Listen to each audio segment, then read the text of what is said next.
I've been keeping my eye on Starfield since it came out, even though it didn't have the best reception by the gaming community, which is paying off because I noticed today that they just dropped a new patch with a new Rover, a long-requested feature to help us get across the massive barren landscapes found on so many of the planets in the game, which was a big sore spot for a lot of people. It's super easy to purchase. Once you download the new DLC, you go to ship services at any landing zone, find the person in charge, talk to them, and you'll have an option now to purchase a vehicle. Here, there's only one option, the Rev 8 by Nova Galactic, and after you pay the $25K fee to purchase it, you'll be able to customize its color. Sadly, it doesn't look like there's any other option to customize it in this patch, but I do hope that they come back and add a few more options.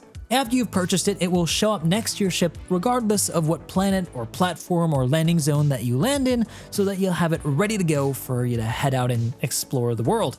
I gotta admit, this was a surprising way to do things. I thought we were gonna have to add a new module to our ship where it would lower it from the ship on a ramp or something, but I suppose this works. It's maybe not as immersive, but it's functional and I'll take it. After you hop on board, your companion will join you and you can scan down things just as you could while you were on foot, and even complete the scanning tasks that you have for the various objectives on planet surfaces. And that includes marking points of interest. If you have to deal with any baddies, it's also got its own energy weapon on the top. It's a bit of a pea shooter, but it gets the job done and it's got infinite ammo, so eventually you can whittle things down and kite them so they can't attack you. I don't think this will be a great thing to run into a base full of pirates to blow it up with, but it's something at least. And no, before you ask, you can't shoot your weapon off the side of it, and neither will your companions shoot their weapons, so that's one thing that they didn't prepare with this update. One thing that really surprised me with it is just how much fun it is to drive, especially on low gravity moons. The controls though were a bit wonky for me to get used to. Basically use your left stick on a controller to control the steering and your right stick to control the direction of the camera, but the camera direction also controls the direction the vehicle travels. In fact, that's the dominant way to control it, so it's better to just use your right stick to look where you want to go and use your left stick to press forward. This goes for mouse and keyboard as well. While you can use A and D to turn left and right, you're going to want to use your mouse to look where you want to go. I also really like that they added boosters to the vehicle, both for the forward direction and the vertical direction, so it helps you clear canyons, get across obstacles, and unstick the vehicle if you do end up getting stuck.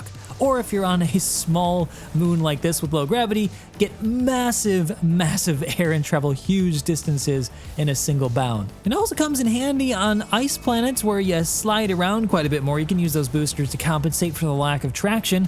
It's cool that Bethesda also considered how different environments might affect it. It seems that they spent some time on making this feature. It's not just thrown in here. But the reality is that Starfield wasn't designed with vehicles in mind in the first place, so there are some weird scenarios you can get yourself into where you'll find some of the problems with the vehicle that they're probably gonna have to patch out. Namely, driving through landing zones like Aquila City causes everybody to freak the F out and glitch out your vehicle. I'm pretty sure if I kept doing this, I'd end up getting shot and killed. I don't think this thing is invincible. It looks like it's got a health pool at the lower right, so I'm pretty sure it will explode if it gets shot a few times. It also doesn't look particularly well armored.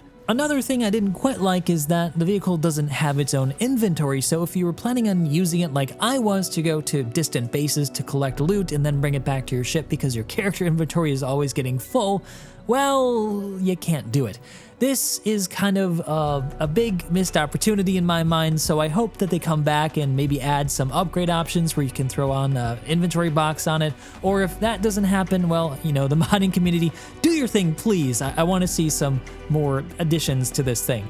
It also doesn't protect you from the elements, so if you're on a really hostile planet with really bad radiation or toxicity, you're still going to have to rely on your spacesuit to keep you nice and cozy. That's another thing I hope that they add as a upgrade later. Maybe we could get a full enclosed cabin to better traverse those more hostile areas.